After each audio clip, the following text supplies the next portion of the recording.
بسم اللہ الرحمن الرحیم. In the name of Allah, the Beneficent,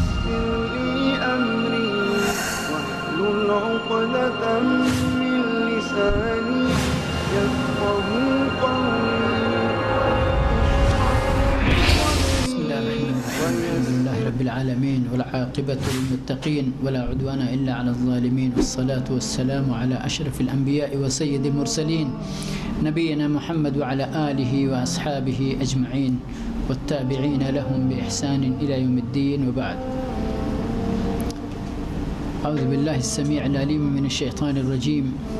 يا أيها الذين آمنوا أطيعوا الله وأطيعوا الرسول وأولي الأمر منكم فإن تنازعتم في شيء فردوه إلى الله والرسول إن كنتم تؤمنون بالله واليوم الآخر ذلك خير وأحسن تأويلا. رب اشرح لي صدري ويسر لي أمري واحلل عقدة من لساني يفقهوا قولي. رب زدني علما رب زدني علما رب زدني علما. حمد و صلات کے بعد آج کا یہ درس بھی ہماری عملی زندگی سے بہت قریب تر ہے. باب ہے باب من اطاع العلماء والامراء فی تحریم ما احل اللہ او تحلیل ما حرمه اللہ فقد اتخذهم اربابا قد اتخذهم اربابا. باب ہے اس مسئلے کے بیان میں کہ جس شخص نے علماء اور امراء، علماء معروف ہے، امراء سے مراد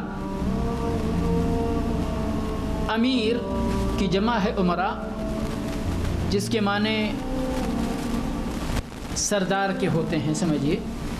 اب چاہے وہ حکومت کی سطح پر ہو، حاکم وقت ہو، یا ایک کسی گروپ اور مجموعے کا سردار ہو، ایک جماعت اور ایک فرقے کا سردار ہو، امیر ہو. آپ کی کمپنی میں ایک مدیر کی حیثیت ہے، فورمین کی حیثیت ہے، حتیٰ کہ چیئرمین ہی کیوں نہ ہو. یہ سارے لوگ اپنی اپنی سطح کے مطابق اس کے اندر داخل ہیں. تو مسئلہ ہے کہ جس شخص نے علماء اور امراء کی اطاعت کی، ان چیزوں کے حرام کرنے میں جن کو اللہ نے حلال کر رکھا ہے، یا ان چیزوں کے حلال کرنے میں جن کو اللہ تبارک و تعالی نے حرام کر رکھا ہے، فقد اتخذهم اربابا، تو اس طرح کے شخص نے ان علماء اور امراء کو گویا کہ اپنا رب بنا لیا، اپنا رب بنا لیا. اب یقینی بات ہے جس شخص نے ان کو اپنا رب بنا لیا تو وہ تو مشرک ہوا، شرک کا مرتکب ہوا. اور یہ مسئلہ بڑا خطرناک مسئلہ ہے، لیکن اس کو سمجھنے کی ضرورت ہے، کیونکہ اس میں غلط فہمیاں بہت ہوئی ہیں. کچھ لوگ مسئلے کو بڑھا چڑھا کر بیان کرتے ہیں، اور ہر چھوٹی بڑی چیز کے اندر اگر کوئی بندہ اطاعت کر رہا ہے تو بغیر سمجھے بغیر بوجھے تم نے تو ان کو اپنا رب بنا لیا، مسئلے کے اندر مبالغہ کرتے ہیں. دوسرے لوگ اطاعت ولی امر کو، چاہے وہ علماء ہوں اور چاہے امراء ہوں، آنکھ بند کر کے نہیں صاحب یہ امیر ہے، اب ان کی اطاعت کرنا ہر حال میں لازمی ہے. تو اصول کیا ہے شریعت کا اس مسئلے کے اندر، یہ اس باب کے اندر انشاءاللہ اس کو بیان کیا جائے گا. اور لوگوں کی کیٹیگریاں کیا ہیں، یعنی کن لوگوں کو اس مسئلے کو سمجھنے میں خود مختاری حاصل ہے اور کس طرح کے لوگ ہیں جو آنکھ بند کر کے علماء کی بات مان سکتے ہیں، کیونکہ شریعت کو سمجھنے کے لیے سب کے پاس یکساں صلاحیت نہیں ہے کہ نہیں ہے؟ علماء ہیں جو متبحر علماء ہیں، ان کے بعد جو طلاب علم ہیں، ان کے بعد جو ایک عام لوگ ہیں، لیکن کچھ سمجھدار ہیں، اور کچھ عام لوگوں میں بھی کیٹیگری ایسی ہے کہ جن کو کچھ بھی سمجھ نہیں ہے، جو عالم بول دیں گے وہ ان کے لیے قابل عمل ہو جائے گا۔ تو ان طبقات کی، ان کیٹیگریوں کی شرعی حیثیت کیا ہے، ضابطہ کیا ہے، اصول کیا ہے؟ تو بہرحال مسئلہ اپنے آپ میں خطرناک ہے اور سمجھنا اس کا ضروری ہے، سمجھنا اس کا ضروری ہے۔ دینی عمل آپ سب کو معلوم ہے کہ ہم مسلمان ہیں، اللہ کا کلمہ ہم نے پڑھا ہے، رسول اللہ صلی اللہ علیہ وسلم کی رسالت کی گواہی دی ہے، اور ہمارے ایمان میں ایک رکن ہے ایمان بالیوم الآخر، جو کہ مرنے کے بعد سے اس کا مرحلہ شروع ہوتا ہے اور جنت اور جہنم کے فیصلے پر جا کر وہ ختم ہوتا ہے، اور ہماری زندگی کا مقصد جو ہے کہ اللہ کی بندگی کریں تاکہ اللہ رب العالمین ہم سے راضی ہو، وہ ہم کو جہنم سے محفوظ فرما لے، جنت کے اندر ہم کو داخل فرما دے، ہمارے نصیب میں جنت مقدر فرمائے۔ اس کے لیے کوشش کرنے کے لیے ہم کو اللہ رب العالمین نے ایک موقع دیا ہے۔ آپ کو معلوم ہے کہ دادا آدم علیہ السلام کو اللہ رب العالمین نے جنت میں داخل کیا اور ان کے امتحان کی جگہ اسی جنت کے ایک کونے میں رکھ دی، اور دادا آدم علیہ السلام اللہ کی مشیت سے، اللہ کی قدر سے اور اپنی نادانی میں انہوں نے یعنی وہ امتحان پاس کرنے میں ناکام رہے، تو اللہ رب العالمین سے روئے، گڑ گڑائے، معافی مانگی۔ اللہ رب العالمین نے ان کو ایک موقع دیا کہ جاؤ دنیا میں، الدنیا مزرعۃ الآخرہ، دنیا آخرت کی کھیتی ہے، جاؤ اپنی اس کھیتی کو سنوارو تاکہ تمہاری آخرت سنور جائے۔ دنیا میں جیسا ہمارا عمل ہوگا، آخرت میں ہمارا اسی طرح کا انجام ہوگا۔ میں نے 2 آیتیں اس درس سے باہر حسب یعنی عادت کی، تاکہ مسئلے کی سمجھ اچھی طرح سے آئے، بطور تمہید 2 طرح کی آیتیں میں نے کوٹ کی ہیں یہاں پر۔ سب سے پہلے جو میں نے آیت پڑھی ہے حمد و صلات کے بعد، کہ اللہ رب العالمین کا حکم ہم بندوں کے لیے کیا ہے کہ علماء اور امراء کے تئیں ہمارا موقف کیا ہونا چاہیے، ہمارا موقف کیا ہونا چاہیے۔ تو اللہ رب العالمین نے صاف طور پر ہم ایمان والوں کو مخاطب کر کے فرمایا، یا ایھا الذین آمنوا، اے وہ لوگو جو ایمان لائے ہو۔ ٹھیک ہے، ہم اس دین کے ماننے والے اس آیت کے مخاطب ہیں۔ کیا فرمایا؟ فرمایا اطیعوا اللہ و اطیعوا الرسول، اللہ کی اطاعت کرو، فرما برداری کرو، اور رسول اللہ صلی اللہ علیہ وسلم کی اطاعت و فرما برداری کرو۔ اطیع اللہ نوٹ کرنے کی چیز ہے، نوٹ کیجئے گا۔ اطیع اللہ ایک جملہ ہو گیا، دوبارہ پھر وَأَطِيعُ الرَّسُولِ، اطیعُ کا لفظ اللہ رب العالمین نے مکرر دوبارہ فرمایا۔ رسول صلی اللہ علیہ وسلم کا جب ذکر کیا تو اطیع الرسول فرمایا۔ اس سے علماء نے یہاں پر یہ مسئلہ استنباط کیا ہے، اور قرآن میں دوسری آیت کے اندر اللہ رب العالمین نے اس بات کو ذکر بھی کیا ہے کہ جس نے رسول کی اطاعت کی اس نے میری اطاعت کی۔ یہاں بھی اسی بات کو ذکر کیا گیا ہے کہ اللہ فرماتا ہے کہ اللہ کی اطاعت کرو اور رسول اللہ صلی اللہ علیہ وسلم کی اطاعت کرو۔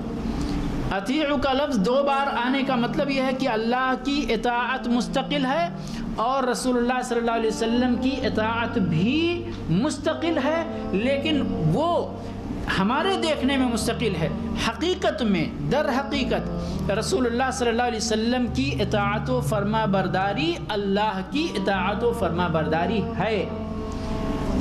مستقل ہونے کے باوجود ایسا نہیں ہے کہ رسول اللہ صلی اللہ علیہ وسلم اپنی اطاعت کے لیے وہ اوامر اپنے خواہشات نفس سے لے کر آتے تھے، نہیں، در حقیقت وہ اللہ کے ہی اوامر، اللہ کے ہی احکام ہوتے تھے جو نبی صلی اللہ علیہ وسلم کی زبان مبارک سے امت تک پہنچتی تھی، جس کو اللہ رب العالمین نے دوسری جگہ وَمَا يَنْطِقُ عَنِ الْهَوَىٰ إِنْ هُوَ إِلَّا وَحْيٌ يُوحَىٰ، اللہ کے نبی صلی اللہ علیہ وسلم جو گفتگو کرتے ہیں، جو اپنی امت کو جو باتیں بتاتے ہیں، جو کرنے کی یا جو نہ کرنے کی کے اوامر اور احکام آپ صادر فرماتے ہیں، وہ آپ کی خواہشات نفسانی کی اپج نہیں ہوتی، بلکہ وہ اللہ رب العالمین کی طرف سے وحی کا انجام ہوتا۔ اللہ کی طرف سے وحی آتی، پھر اللہ کے نبی صلی اللہ علیہ وسلم اس کی تبلیغ کے طور پر اس پیغام کو اللہ کے بندوں تک پہنچانے کے طور پر اس کو آپ فرماتے۔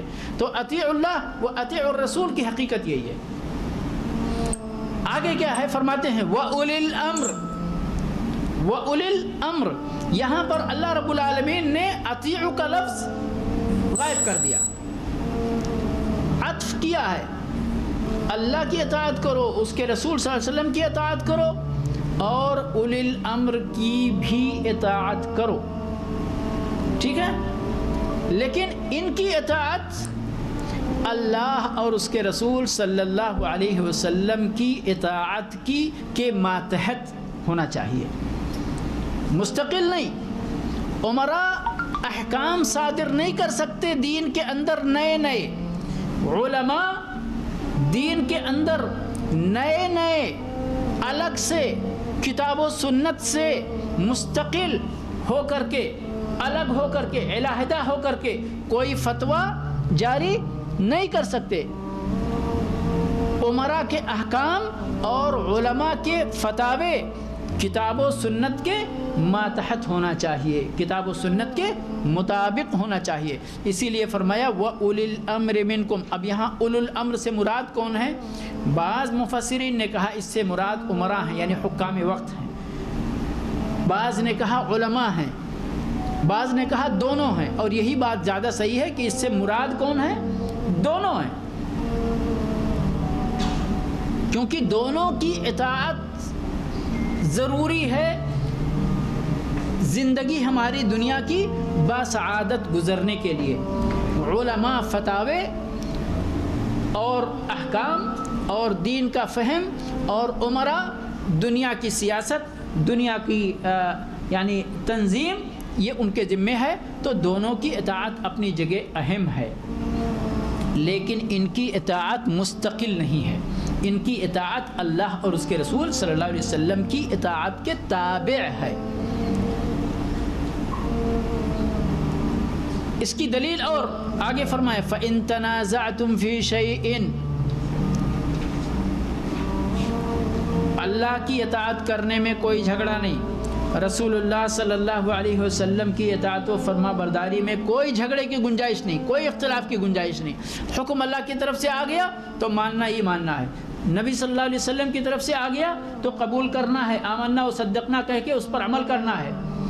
اولو الامر کا، کیونکہ اولو الامر کے پاس اللہ کی وحی نہیں آتی ہے، اللہ کے نبی صلی اللہ علیہ وسلم کے پاس اللہ کی وحی آتی تھی، تو جو آپ فرماتے تھے گویا کہ اللہ کا حکم ہے، وہ منع کر رہے ہیں کسی چیز سے تو وہ بھی اللہ رب العالمین کا ہے، اور کسی چیز کے کرنے کا حکم دے رہے تو وہ بھی اللہ کی طرف سے، لیکن عمراء اور علماء کی طرف اللہ کی وحی نہیں آتی ہے، تو ان سے غلطی ہونے کا امکان ہے، خواہشات نفسانی کی اتباع کرنے کا خدشہ ہے، اس لیے فرمایا اولو الامر کی بھی اطاعت کرنا ہے، لیکن اللہ اور اس کے رسول صلی اللہ علیہ وسلم کے تابع ہو کر کرنا ہے۔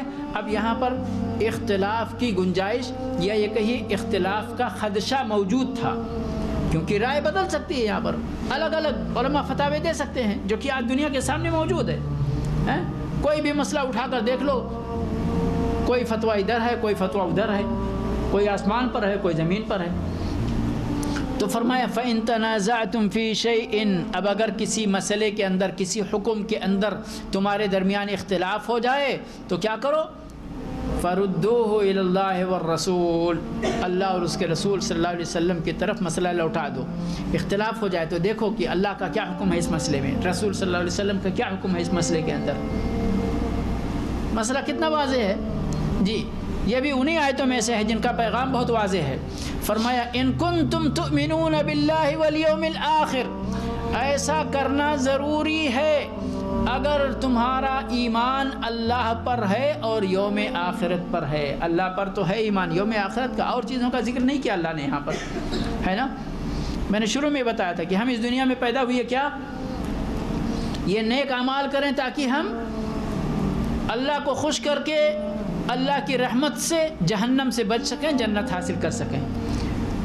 اس لیے اللہ رب العالمین نے اللہ پر ایمان کے بعد یہاں پر کہ ہم یہ جو دنیاوی اعمال جو کر رہے ہیں، جن کو ہمیں کرنا ہے، اللہ کی اطاعت، اس کے رسول صلی اللہ علیہ وسلم کی اطاعت، امراء اور علماء کی اطاعت، اختلاف ہونے پر ہمیں اللہ اور اس کے رسول صلی اللہ علیہ وسلم کی طرف رجوع کرنا، اس سے ہم کو کیا حاصل ہونے والا ہے؟ ان کنتم تؤمنون باللہ والیوم الآخر۔ یہ مسائل آسان نہیں ہیں، ان سے ہماری آخرت سنورنے اور بگڑنے کا خطرہ ہے، اس لیے ان کا اہتمام کرنا ضروری ہے۔ فرمایا ان کنتم تؤمنون باللہ والیوم الآخر ذالک خیر واحسن تأویلا۔ اب یہ تو اللہ کا حکم ہو گیا، حکم واضح ہے نا، واضح ہے نا، کسی کو کوئی مسئلہ ہے سمجھنے میں اس کو؟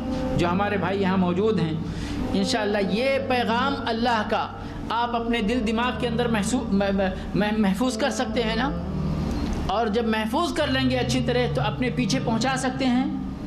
تو یہ ایک اللہ کا بہت اہم پیغام ہے جسے آپ کو محفوظ کرنا ہے۔ دوسری آیت، اس پر عمل نہ کرنے کا انجام، اس آیت پر عمل نہ کرنے کا انجام۔ لیکن جب یہ اس آیت پر عمل کرنے کا موقع نکل جائے گا، آپ برے انجام سے دوچار ہو چکے ہوں گے۔ اللہ ہم سب کی حفاظت فرمائے، توفیق عطا فرمائے اپنی رحمت سے کہ ہم اللہ کی اطاعت، اس کے رسول صلی اللہ علیہ وسلم کی اطاعت پر قائم رہیں۔ لیکن جو لوگ بھٹکے ہوئے ہیں، جب اس آیت پر عمل کرنے کا وقت ختم ہو چکا ہوگا، موقع نکل چکا ہوگا، تو پچھتائیں گے اور ذکر کریں گے کہ کاش کہ ہم نے اللہ اور اس کے رسول صلی اللہ علیہ وسلم کی اطاعت کی ہوتی۔ یہ میری بات نہیں ہے، رب العالمین نے سورہ احزاب کے اندر 66 نمبر سے لے کے 68 نمبر تک بڑے ہی کھلے لفظوں میں یہ بھی بیان فرمایا ہے۔ سنیے، اس وقت جہنم میں لوگ جب پچھتائیں گے، دانت کے نیچے انگلی دبائیں گے تو کیا کہیں گے؟ کام تو گناہ تو بہت سارا کیا ہوگا، غیر دینی کام بہت سارا کیا ہوگا، لیکن پچھتاتے ہوئے کیا کہیں گے؟ وہ کس چیز کا ذکر کریں گے؟ یعنی سب سے بڑا پچھتاوا ان کا کس مسئلے کے تعلق سے ہوگا؟ یہ غور کرنے کی بات ہے۔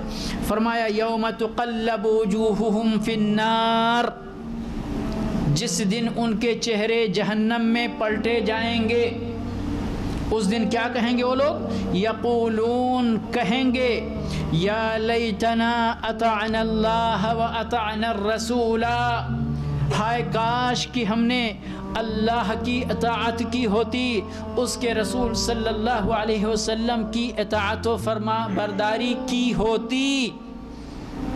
اوپر کی آیت میں کیا ہے؟ اطیعوا اللہ و اطیعوا الرسول، یہی ہے نا۔ جہنم میں لوگ کیا کہیں گے؟ یا لیتنا اطعنا اللہ و اطعنا الرسول۔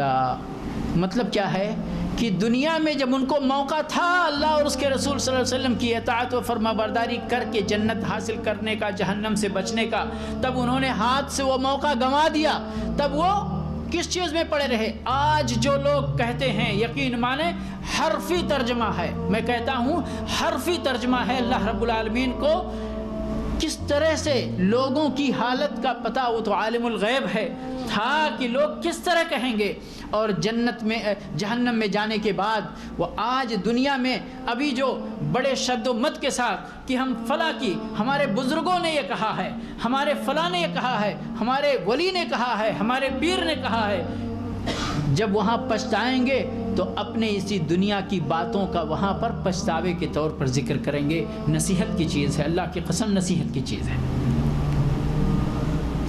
فرمایا وقالو, اور کہیں گے, کیا کہیں گے؟ ربنا, اے میرے پروردگار, اے میرے رب, اطعنا سادتنا وکبراءنا فاضلونا السبیل. پچھتاویں گے کہ ہم نے کاش کی اللہ اور اس کے رسول صلی اللہ علیہ وسلم کی اطاعت کی ہوتی. ابھی موقع ہے یا نہیں ہے؟ ابھی موقع ہے یا نہیں ہے؟ وہاں پر جہنم میں جانے کے بعد پچھتائیں گے, کیا کہیں گے؟ ربنا, اے ہمارے رب, انا اطعنا سادتنا وکبراءنا, ہم نے اطاعت کی, فرما برداری کی, کس کی؟ اپنے سرداروں کی. سردار مطلب اپنے پیروں کی, ولیوں کی, اپنے مفتیوں کی, اپنے علماء کی. یہی تو ہیں سردار ہمارے.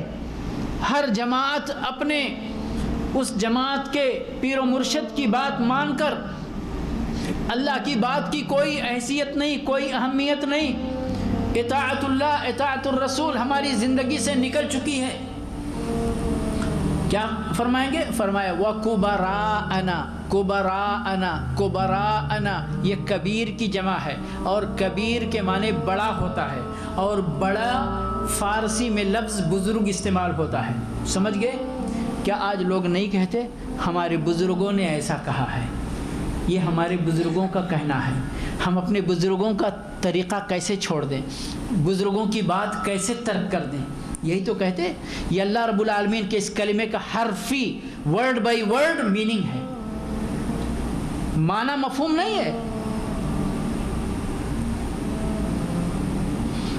سادتنا و کبراءنا, انہوں نے گمراہ کیا ہم کو. فرمایا فَأَضَلُّونَ السَّبِيلَ, تو ان لوگوں نے ہم کو راستے سے بھٹکا دیا. اس آیت کو یاد کیجئے. اللہ رب العالمین فرماتا ہے وَأَنَّ هَذَا صِرَاطِي مُسْتَقِيمًا فَاتَّبِعُوهُ وَلَا تَتَّبِعُوا السُّبُلَ فَتَفَرَّقَ بِكُمْ عَنْ سَبِيلِهِ.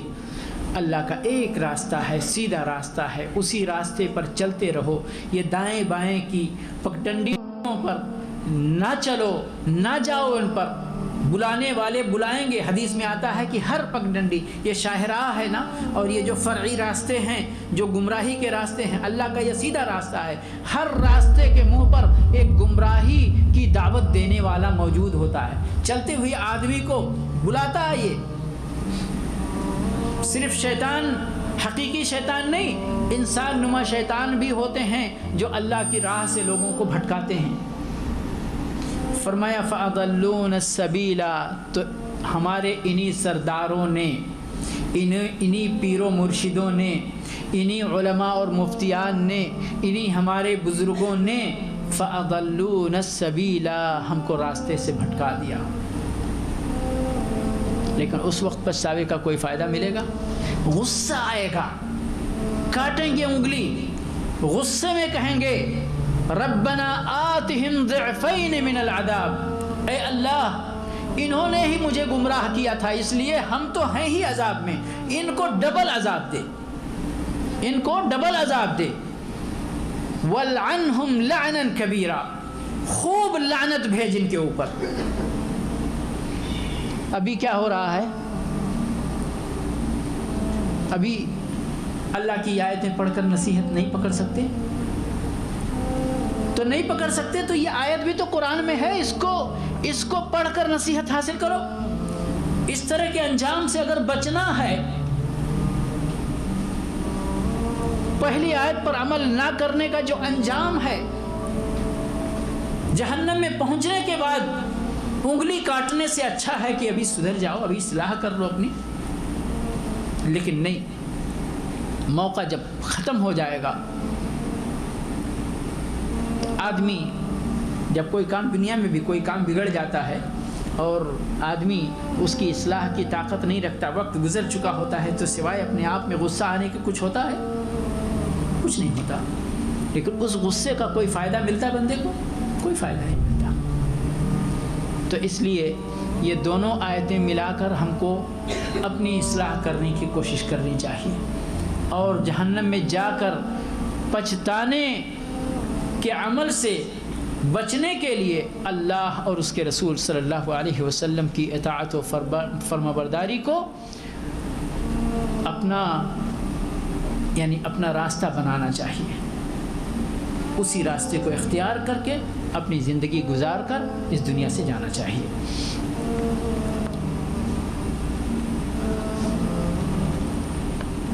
اس کو اس باب کو یہاں اس کتاب کے اندر ذکر کرنا. کتاب کیا ہے؟ کتاب التوحید ہے، ٹھیک ہے. اور یہ باب میں نے آپ کو بتا دیا کہ یہ باب ہے ان لوگوں کے بیان میں کہ جو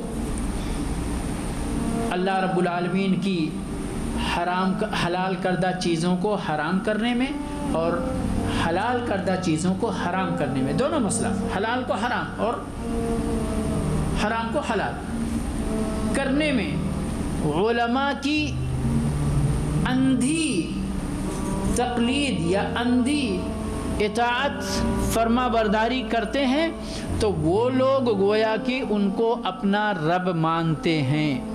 اور اپنا رب ماننے کا جو مطلب ہے کہ گویا کہ ان کو اللہ کے ساتھ شریک کرتے ہیں، کیونکہ کسی چیز کو حلال کرنا یا کسی چیز کو حرام کرنا یہ صلاحیت کس کے پاس ہے؟ فقط اور فقط اللہ کے پاس ہے. یہ اختیار اللہ نے کسی کو نہیں دیا ہے، یاد رکھیں، کسی کو نہیں دیا ہے. وقت نہیں ہے.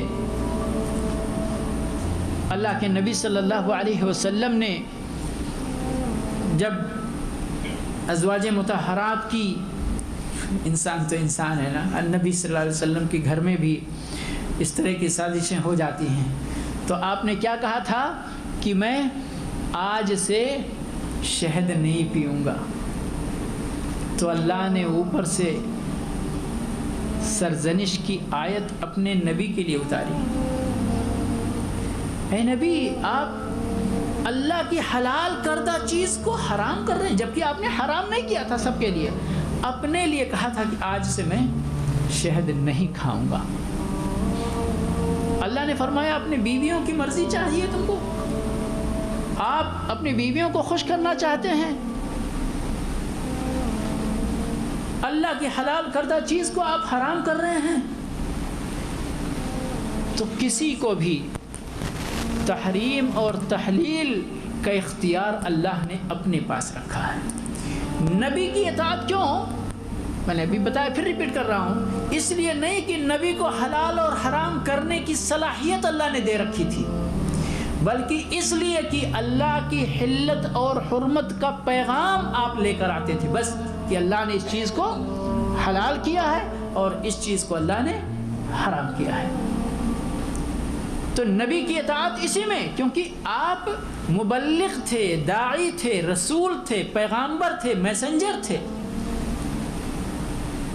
تو اس لیے آپ کی اطاعت لازمی.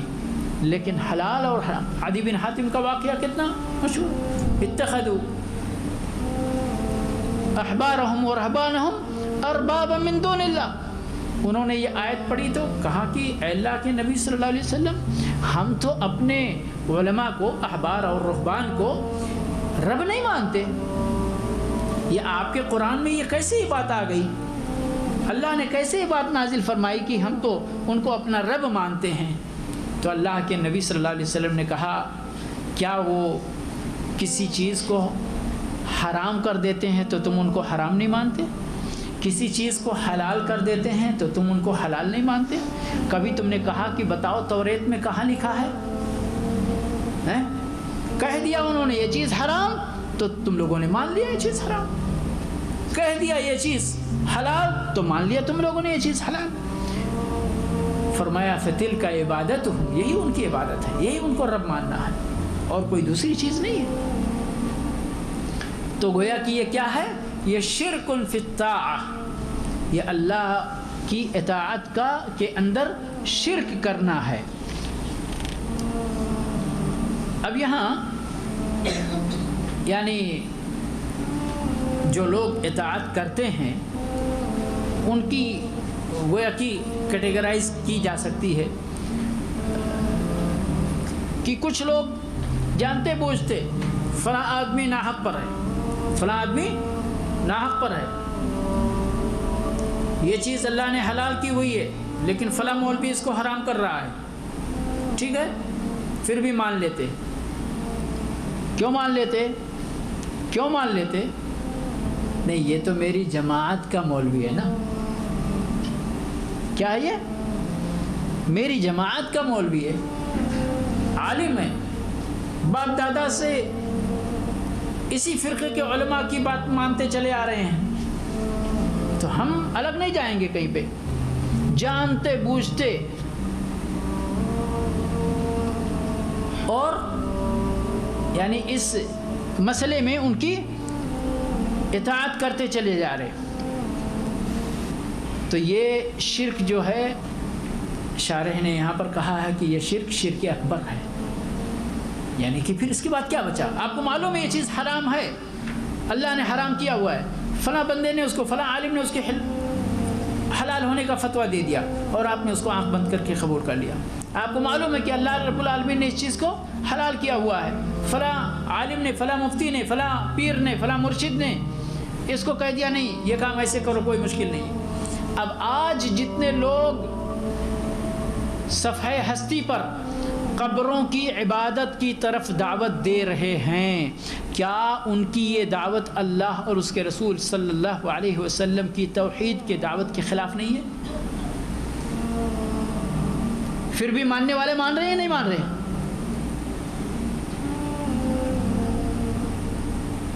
ماننے والے مان رہے ہیں، اور آپ ان کے سامنے توحید کی آیتیں، توحید پر دلالت کرنے والی آیتیں رکھ دیجئے، نہیں مانیں گے، قرآن کی آیت ٹھکرا دیں گے لیکن اپنے مفتی کی بات مان لیں گے۔ کیا یہ کفر نہیں ہے؟ کیا یہ شرک نہیں ہے؟ تو اس طرح کا معاملہ یہ شرک اکبر تک جاتا ہے۔ دوسری جو جماعت ہے یا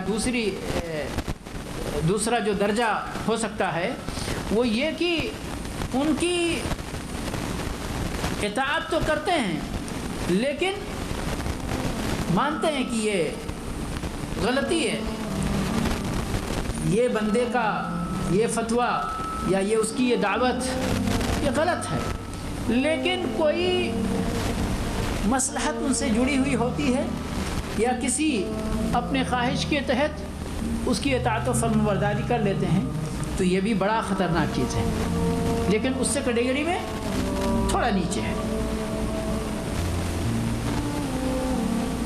تیسرا جو ہے، سیدھا سادہ کوئی بندہ ہے، اس کو پتہ ہی نہیں چل رہا ہے لیکن واقعی وہ اتنا سیدھا ہونا چاہیے، ایسا نہیں۔ کچھ لوگ جو ہے دنیا میں بڑے ہوشیار بنتے، یعنی ہوشیاری کی صلاحیت رہتی ہے ان کے پاس، لیکن جب دین کا نمبر آتا ہے تو بیوقوف ہو جاتے ہیں، بولتے ہیں ہمیں تو کچھ نہیں معلوم۔ ارے بھئی آپ اتنے بڑے ڈاکٹر ہو گئے، اتنے بڑے انجینئر ہو گئے، اتنے بڑے سائنٹسٹ بن گئے، اتنے بڑے پولیٹیشین ہیں آپ ہر چیز میں، اور جب دین کا مسئلہ آتا ہے نہیں ہم کو نہیں معلوم۔ وہ اپنے مسجد کے جاہل مولوی جو امام ہوتا ہے، جس کو ٹھیک سے 7ویں جماعت تک بھی پڑھا نہیں ہوتا ہے، صرف قرآن کی چند صورتیں اس کو یاد ہوتی ہیں لیکن روزی روٹی کا مسئلہ ہوتا ہے، اور وہ امام بن کے بیٹھ جاتا ہے لوگوں کو گمراہ کرنے کے، اس کی بات مانتے ہیں، پتہ نہیں ہمارے امام صاحب نے تو یہی فتویٰ دیا ہے۔ تو بہرحال اگر واقعی کچھ لوگ سیدھے بھی ہوتے ہیں، بھائی ان کا دماغ اللہ رب العالمین نے، یہ اللہ کی حکمت ہے، فروق فردیہ جس کو بولتے ہیں، یعنی پرسنل جو آپس میں فرق رہتا ہے، کسی کو اللہ نے زیادہ دماغ دیا، کسی کو کم دیا، کوئی کسی کو سیدھا بنایا، کسی کو شاطر بنایا، تو الگ بات۔ لیکن اگر کوئی واقعی مطلب سیدھا سادہ بندہ ہے، اس کو زیادہ نہیں معلوم، بس اسی طرح کی مولوی صاحب کہہ رہے ہوں گے تو ٹھیک ہی کہہ رہے ہوں گے، اور اس طرح سے مان لیا، تو اس کا معاملہ سب سے ہلکا والا معاملہ ہے، لیکن بہرحال خطرناک تو سب کو ہے، سب کے لیے ہے۔ میرا جو کہنا ہے، اور بار بار کہتا ہوں میں، کہ میرے بھائی آپ کی ساری ہوشیاری کا فوکس دنیا پر نہیں رہنا چاہیے، کچھ فوکس دین اور دین کی تعلیم پر بھی آنا چاہیے۔ طلب العلم فریضۃ علی کل مسلم کی حدیث ہمیشہ اپنے سامنے رکھو۔ اور اس حدیث کو سمجھیں. متبحر عالم بننا، مفسر، محدث، فقیہ بننا ضروری نہیں، لیکن میں کہتا ہوں جتنے سے آپ کا ایمان سلامت رہے، جتنے سے آپ کی عبادتیں درست ہوں، جتنے سے آپ کے معاملات درست ہوں، آپ کے اخلاق درست ہوں، اتنا دین کا علم حاصل کرنا فرض ہے، فرض ہے، فرض ہے. اگر کوئی کوتاہی کرتا ہے تو اللہ کے یہاں پوچھا جائے گا. یہ نہ کہو کہ میرے پاس ٹائم نہیں تھا. میرے پاس بہت سارے لوگ کہتے ہیں میرے ٹائم نہیں ہے مجھ صاحب. ابھی ہر کام کے لیے ٹائم نکل رہا ہے اور تھوڑا سا اللہ کا دین حاصل کرنے کے لیے آپ کے پاس ٹائم نہیں ہے. تو ٹھیک ہے، ٹائم نہیں ہے، کوئی بات نہیں ہے، ایک دن تو آپ کو بھی مرنا ہے نا. دین کا علم حاصل نہیں کیے، اگر صحیح ڈھنگ سے دین پر عمل نہیں کیے، اطاعت اللہ، اطاعت الرسول کو آپ نے یعنی اپنی زندگی میں لاگو نہیں کیا، تو جب قیامت میں جہنم میں جانے کے بعد پھر یا لیتنا اطعنا اللہ و اطعنا الرسول کہنا پڑے تو تعجب کی بات نہیں ہے. اللہ ہم سب کو توفیق عطا فرمائے. یہاں مؤلف رحمہ اللہ نے کوئی آیت ذکر نہیں کی ہے، لیکن یہ جو میں نے آیتیں پڑھی ہیں یہ اس مسئلے کو واضح کرنے کے لیے انشاءاللہ کافی ہیں. اور اسی طرح سے شارح حفظہ اللہ نے یہاں پر ایک آیت نقل کی ہے، حلال اور حرام کا ذکر جہاں اللہ رب العالمین نے کیا ہے کہ آپ کو معلوم ہے کفار تو مردار کھاتے تھے نا، مردار کھاتے تھے، بلکہ ان کا کہنا تھا کہ مردے کا گوشت، دیکھیے منطق ہمارے ہاں بہت چلتی ہے نا، یعنی عقل سے گھما پھرا کے بات آپ کو کرنا تاکہ آپ کے عقل میں وہ بات بیٹھ جائے. تو انہوں نے کہا، یہ کہتے تھے وہ کہ مردار کا گوشت کھانا زیادہ بہتر ہے بنسبت اپنے ہاتھ سے ذبح کیے ہوئے جانور کا گوشت. منطق کیا ہے یہاں پر؟ یعنی وہ جو ان کے ذہن میں جو بات تھی، ورنہ تو یہ صاف صاف الٹی بات ہے. کہتے تھے کہ اللہ نے جس کو ذبح کیا اور ہم جس کو ذبح کرتے ہیں، تو دیکھیے جذباتی بات کس طرح ہے نا. آج ہمارے مولوی لوگ بھی اس طرح کی جذباتی بات کرتے ہیں، بولتے ہیں اللہ کا ذبح کیا ہوا کھانا زیادہ بہتر ہے کہ اپنے ہاتھ سے ذبح کیا ہوا. آپ لوگوں کا کیا جواب ہوگا؟ ایسے ہی سب لوگ کہیں گے نا، ہاں اللہ کا ذبح کیا ہوا تو زیادہ بہتر ہے کھانا، لیکن اللہ نے ذبح کدھر کیا ہے؟ تو آگے اللہ نے پھر اسی کو فرمایا وَإِنَّ الشَّيَاطِينَ لَيُوحُونَ إِلَىٰ أَوْلِيَائِهِمْ. یہ منطق کہاں سے آتی معلوم ہے؟ یہ منطق یہی شیطان ذہن میں ڈالتے ہیں. اب کچھ انسان نما بھی ہوتے ہیں، وہ بھی وہی کام کرتے جو جنی شیطان کرتے ہیں. تو فرمایا اللہ نے وَإِنَّ الشَّيَاطِينَ لَيُوحُونَ إِلَىٰ أَوْلِيَائِهِمْ لِيُجَادِلُوكُمْ. وہاں نقطہ یہاں ہے، فرمایا شیطان اپنے دوستوں کے پاس وحی کرتے ہیں، یعنی ڈالتے ہیں وسوسہ اور خیال اور یہ حجت اور کٹ حجتی کی باتیں ڈالتے ہیں. کیوں ڈالتے ہیں؟ لیجادلوکم، تاکہ تم سے جھگڑا کریں، تکی بے تکی اور منطق کی باتیں بیان کر کے جذبات کو یعنی مشتعل کر کے تم کو غلط راستے پہ ڈالیں. فرمایا وَإِنْ أَطَعْتُمُوهُمْ إِنَّكُمْ لَمُشْرِكُونَ. کتنی واضح بات ہے. فرمایا اگر ان کے جھگڑے میں پڑ کر ان کی کٹ حجتی اور ان کے منطق کے سامنے تم نے سرنڈر کر دیا، اپنے آپ کو تسلیم کر لیا، تو کیا ہو جائے گا؟ انکم لمشرکون، تو تم لوگ مشرک بن جاؤ گے.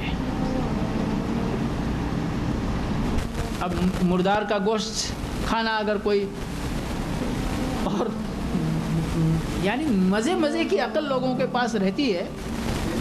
ہمارے شیخ جعفر صاحب وفات ہو گئی، اللہ رحم فرمائے. کٹ حجتی کی بات پہ تھوڑی سی بات یاد آ گئی. میں نے وعدہ کیا تھا کہ 9 بجے 10 وقت کروں گا، 10 منٹ باقی ہے۔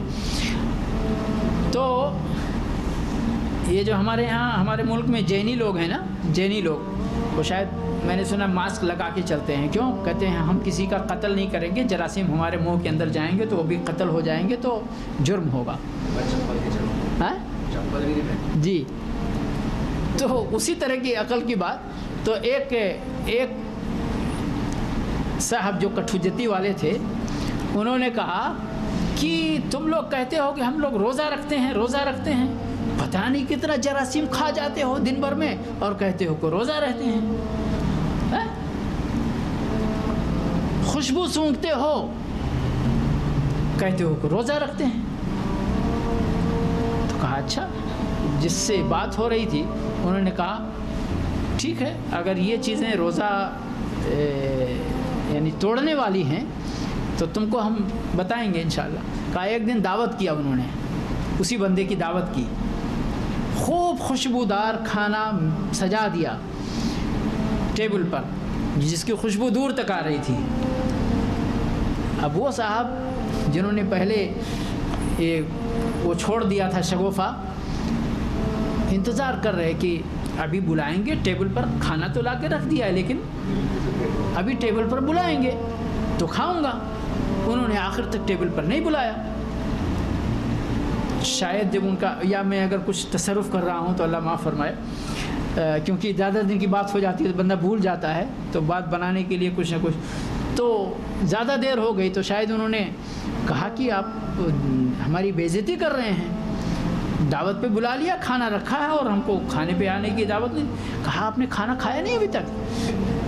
کہا کیسے کھایا، کھانا تو پورا رکھا۔ کہا اتنے دیر سے خوشبو سونگھ رہے ہیں، ہمارا روزہ خوشبو سونگھنے سے ٹوٹ سکتا ہے اور آپ کا پیٹ نہیں بھرا ابھی تک ہے؟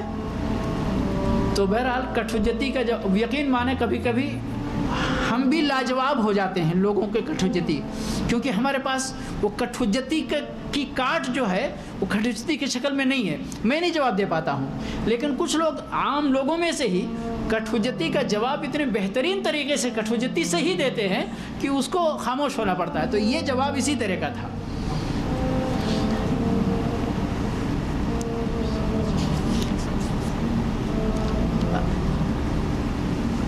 مؤلف نے ابن عباس رضی اللہ تعالیٰ عنہ کا قول نقل کیا ہے، یوشک ان تنزل علیکم، اور دیکھیں سبحان اللہ، یعنی کہ کتاب و سنت کی پابندی، کتاب و سنت کی کو مضبوطی سے پکڑنے کے لیے دلائل کی کمی نہیں ہے۔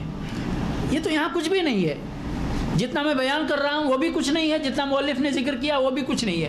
کتابیں موٹی موٹی، الاعتصام بالکتاب والسنہ پر موٹی موٹی کتابیں موجود ہیں، اور جتنی بحث کریں اتنا کم ہے، کیونکہ پورا دین واضح ہے، پورا دین واضح ہے۔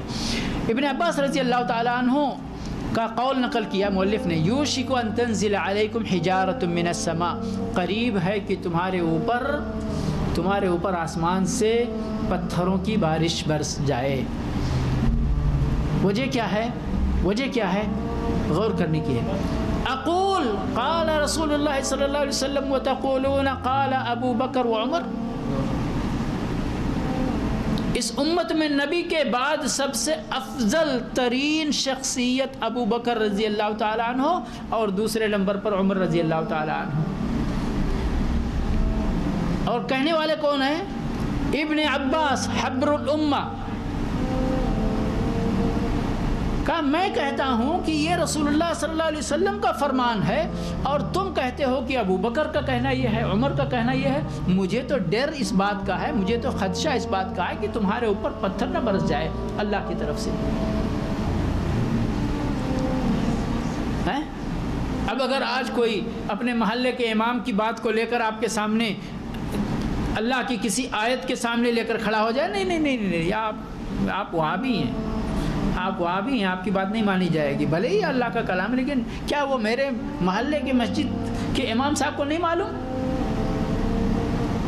ابن تیمیہ رحمۃ اللہ علیہ نے ایک کتاب لکھی ہے، رفع الملام عن الائمۃ الاعلام، یعنی بڑے بڑے جو امام گزرے ہیں ان سے غلطیاں کیوں ہوئی ہیں، ان سے غلطیاں ہوئی ہیں، یہ تو پکی بات ہے، لیکن کیوں ہوئی ہیں اس کے بارے میں وہ کتاب لکھی ہے اور بہت سارے عذر بیان کیے ہیں جو ایک انسان کے اندر پائے جا سکتے ہیں.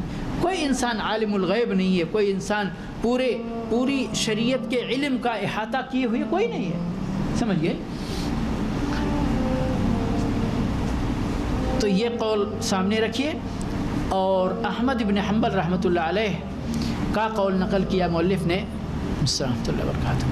فرمایا عجبت لقوم عرفوا الاسناد وصحته يذهبون الى رأي سفيان والله تعالى يقول فليحذر الذين يخالفون عن امره ان تصيبهم فتنة او يصيبهم عذاب اليم. یہ کون ہے؟ احمد ابن حنبل رحمۃ اللہ علیہ. کہتے ہیں مجھے تعجب ہوتا ہے, جیسے آج ہم تعجب کرتے ہیں, آپ تعجب کرتے ہیں, احمد ابن حنبل رحمۃ اللہ علیہ نے اپنے زمانے میں تعجب کیا. اب آپ سوچئے یہ جو تقلید کا وہ ہے, کیونکہ امام ابو حنیفہ رحمۃ اللہ علیہ اور اسی طرح سے امام ثوری اور ابو سفیان اور کچھ جو ائمہ فقہا جو تھے وہ لوگ ان کی باتوں کو سامنے رکھ کر اسی ٹائم سے کٹ حجتیں شروع کر چکے تھے.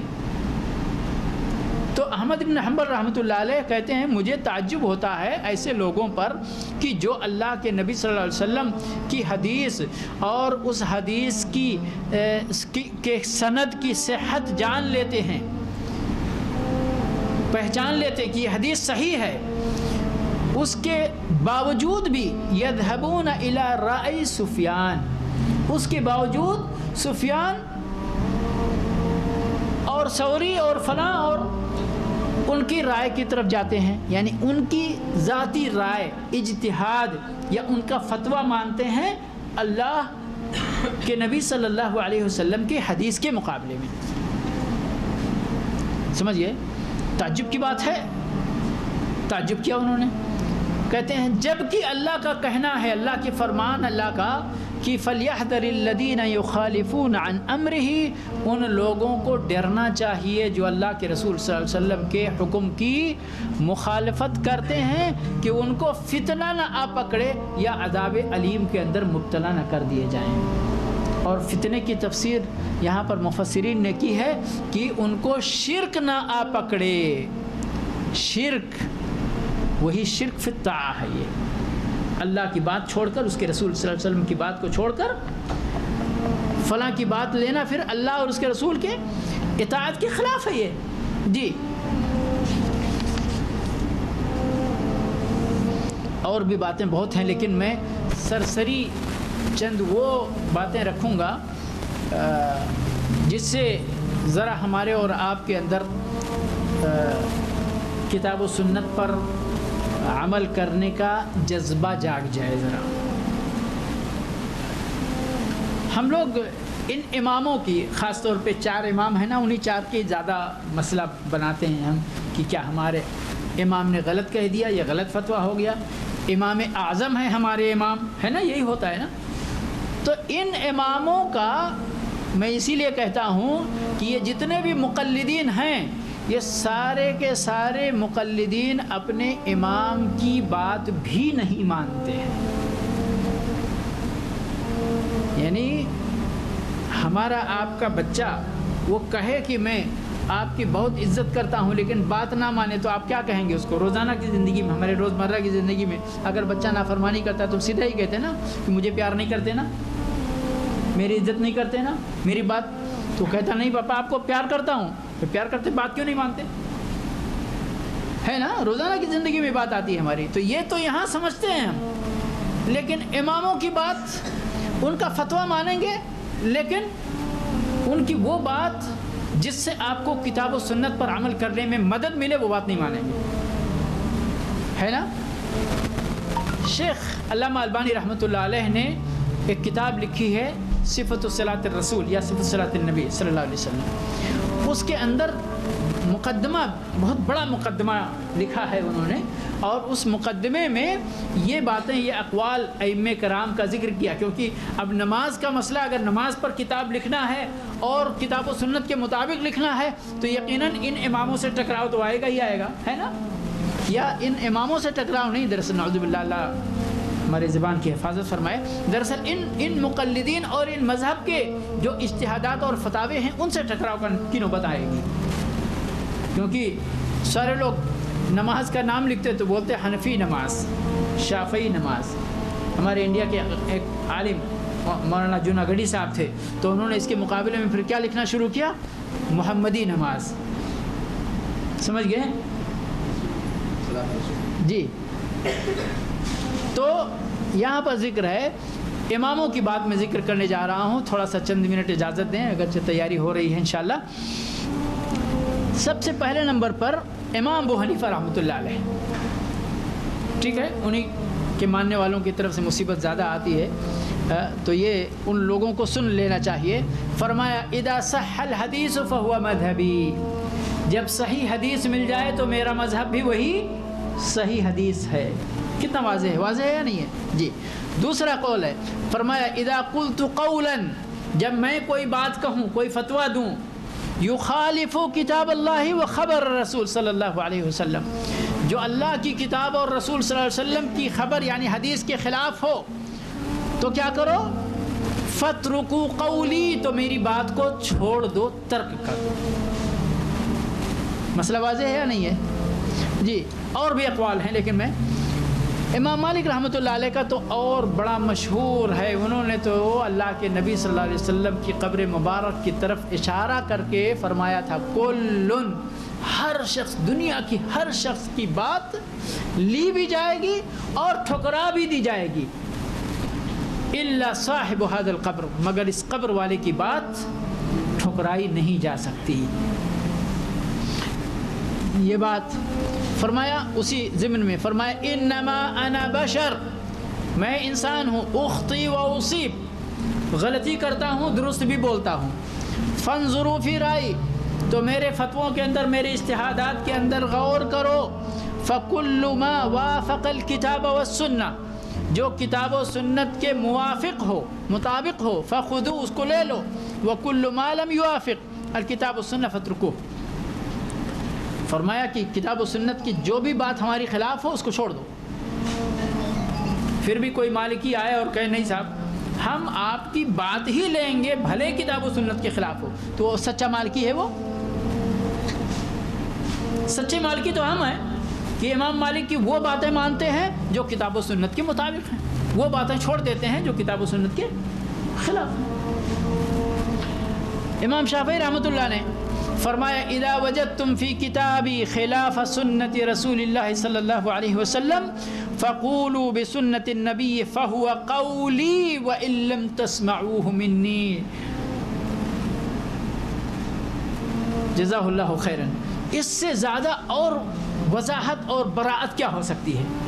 فرمایا میری کتاب میں دیکھو، کیونکہ امام شافعی رحمۃ اللہ علیہ نے کتاب بھی لکھی ہے، ٹھیک ہے.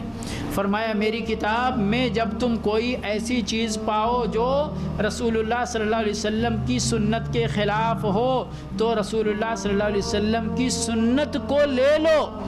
فہو قولی، اور یاد رکھو نبی صلی اللہ علیہ وسلم کی وہ بات جو میرے رائے کے خلاف ہے وہی بات میری سمجھو. فہو قولی، وہی بات میری سمجھو. وَإِن لَّمْ تَسْمَعُوهُ مِنِّي، اگرچہ تم نے اس بات کو مجھ سے نہیں سنا ہے، لیکن میں ابھی سے کہہ دیتا ہوں کہ اگر نبی کی کوئی بات ہے تو وہی بات میری ہے.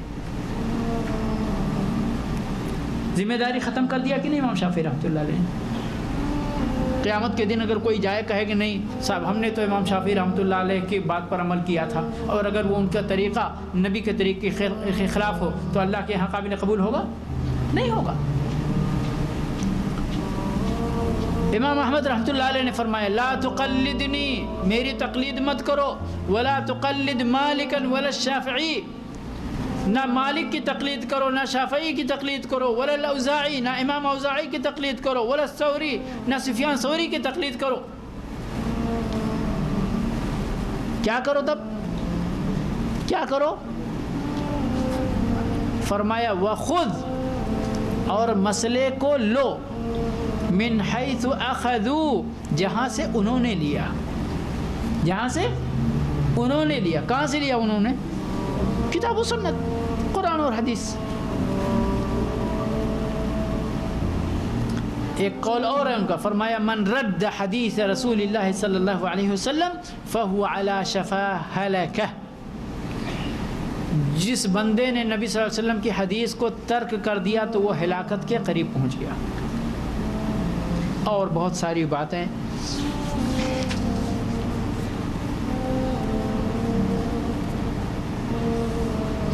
تیاری مکمل ہے ساتھیوں کی؟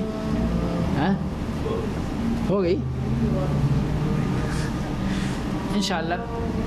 3 منٹ یہ تھوڑا ضروری ہے. ضروری یہ ہے کہ خلاصہ ہے، آخر میں خلاصہ تھوڑا سا، تو اس لیے میں تفصیل میں نہیں جاؤں گا، انشاءاللہ خلاصہ ہی بیان کروں گا. اب لوگوں کو کیا کرنا چاہیے، کیا ان کا موقف کیا ہونا چاہیے؟ تو اس کو یعنی جنہوں نے علامہ فوزان رحمۃ اللہ علیہ نے اس کی شرح کی ہے، اور بڑی اچھی بات خلاصے کے طور پر لاسٹ میں وہ ذکر کرتے ہیں ہر درس کے آخر میں جو ہے. تو لوگوں کی قسم جو میں نے پہلے بیان کیا نا، وہی قسم بیان کر کے انہوں نے یہ بیان کیا کہ ایسے لوگوں کو کیا کرنا چاہیے. پہلی قسم کو کون سی ہے کہ جو لوگ اجتہاد کے لائق ہوں، یعنی علماء، متبحر علماء، ٹھیک ہے، تو ان کے لیے ضروری ہے کہ وہ کتاب و سنت سے مسئلے ڈائریکٹ مستنبط کریں. ان کے لیے پھر کسی کی تقلید کرنے کی گنجائش نہیں ہے، لیکن ان کے لیے ان کے اندر اجتہاد کی شرط پائی جانی چاہیے. ٹھیک ہے، اب وہ الگ ایک مسئلہ ہے، تفصیل میں نہیں جانا چاہتا ہوں. دوسرا جو ہے کہ جو بندہ اجتہاد مطلق کی طاقت نہ رکھتا ہو، لیکن مجتہدین کے اقوال میں ترجیح کی صلاحیت اس کے پاس ہو. اس کیٹیگری میں جیسے ہم جیسے طالب علم آتے ہیں، بڑے علماء کی کیٹیگری میں نہیں، لیکن دوسرے نمبر یہ عالم کا یہ قول ہے، یہ عالم کا یہ قول ہے، یہ عالم کا یہ قول ہے، ان کی اپنی اپنی دلیلیں ہیں، ٹیلی کرنا ہے ہم کو کس کی دلیل کس نوعیت کی ہے، کس کی دلیل، لاسٹ میں آ کے ہاں ان کی بات زیادہ درست معلوم ہوتی ہے اور کتاب و سنت سے قریب معلوم ہوتی ہے. سمجھیے، پھر ہماری ذمہ داری کیا ہے؟ اسی طرح ٹیلی کر کے ترجیح کا مسئلہ اختیار کرنا. تیسرا جو ہے جو اس کی بھی صلاحیت نہیں رکھتا ہو، یعنی کہ پھر وہ عوام کے درجے میں آ جاتا ہے. اب وہ کیا کرے گا؟ یہ بندہ گویا کہ اب یعنی مقلدین کے یا متبعین جس کو کہتے ہیں، اس کے پاس اپنی ترجیح کرنے کی یا یہ کہیے کہ مسائل استنباط کرنے کی طاقت نہیں ہے اس کے اندر. ٹھیک ہے، تو کیا کرے گا؟ وہ انہی علماء کے اقوال میں سے، اب جیسے یعنی میں آپ کے لیے ہوں، کیا کریں گے؟ آپ درس سن رہے ہیں نا، اب میں علماء کے اقوال میں سے لا کے باتیں مسئلے آپ کے سامنے رکھتا ہوں. ٹھیک ہے، تو آپ سمجھنے کی کوشش کریں، اور جب بات سمجھ میں آ جائے کتاب و سنت کی دلیلوں پر مبنی، یاد رکھیں کتاب و سنت کی دلیلوں پر مبنی، تو پھر آپ اس کو لے لیں، اس پر عمل کریں. ٹھیک ہے، اور بھی تفصیل تھوڑی سی، لیکن چوتھی جو قسم ہے کہ جو بندہ اجتہاد کی بھی طاقت نہیں رکھتا، ترجیح کی بھی طاقت نہیں رکھتا، اور یعنی جیسے آپ کا جو نمبر ہے اس میں بھی نہیں آتا. دیکھیں، معاف کیجیے گا، اللہ رب العالمین کبر سے محفوظ رکھے. صرف مثال مقصود ہے، ورنہ ہو سکتا ہے آپ لوگوں میں سے بہت سارے لوگ مجھ سے زیادہ علم والے ہوں گے. سمجھ گئے؟ تو اس سے یعنی یہ مراد نہیں ہے کہ میں آپ کو اپنے سے نیچے بنانا چاہتا ہوں، حاشا و کلا، لیکن صرف مثال دینا ہے، اور اس استثناء کے ساتھ کہ آپ لوگوں میں سے مجھے امید ہے کہ مجھ سے زیادہ جاننے والے بھی نکل سکتے ہیں، لیکن بحیثیت طالب علم جب چیز کو بیان کرنا ہے تو پھر وضاحت کرنا بھی ضروری ہے. ایک انسان جو بالکل یعنی کہ ابھی جیسے 1 گھنٹے کا درس سنا آپ نے، جس کو سمجھ میں بات آ گئی، لیکن ہو سکتا ہے کوئی بندہ اس میں سے ایسا بھی ہو کہ اس کو 1 گھنٹے کے بعد کچھ بھی خلاصہ اس کے دماغ میں نہیں رہ گیا. مسئلہ آج سنا کل بھول گیا. ٹھیک ہے، اس کو کیا کرنا چاہیے؟ پھر کل جب مسئلے کی ضرورت پڑے اس کو تو کیا کرے؟ پھر فَاسْأَلُوا أَهْلَ الذِّكْرِ إِن كُنتُمْ لَا تَعْلَمُونَ، مسئلہ پوچھو اس عالم سے جس عالم پر آپ کو بھروسہ ہو، اب بھروسے کی جو بنیاد اور علامات ہیں یہ نہیں کہ میں آپ کے گروپ کا ہوں، میں آپ کے گاؤں کا ہوں، میں آپ کے مسجد کا امام ہوں، میں نہیں، آپ دیکھو کہ کون بندہ کتاب و سنت کی دلیلوں کی بنیاد پر بات کرتا ہے، ٹھیک ہے، آپ اس سے مسئلہ پوچھو اور بسم اللہ کر کے اس پر عمل کرو انشاءاللہ۔ اگر آپ کو کوئی جان بوجھ کر گمراہ کرے گا تو اس کا خمیازہ اس کے اوپر ہوگا، آپ انشاءاللہ معلوم ہوں گے۔ اللہ رب العالمین سے دعا ہے کہ پروردگار ہمیں اپنے دین کی سمجھ عطا فرمائے اور اس کے مطابق عمل کرنے کی توفیق عطا فرمائے۔ رب العالمین ہمیں قول و عمل کے اندر اخلاص عطا فرمائے، تواضع عطا فرمائے، انکساری عطا فرمائے، کبر سے اللہ محفوظ رکھے، ریا اور دکھاوے سے پروردگار ہماری حفاظت فرمائے۔ واحلل عقدة من لساني يفقهوا قولي رب اشرح لي صدري ويسر لي أمري واحلل عقدة من لساني يفقهوا قولي رب اشرح لي صدري ويسر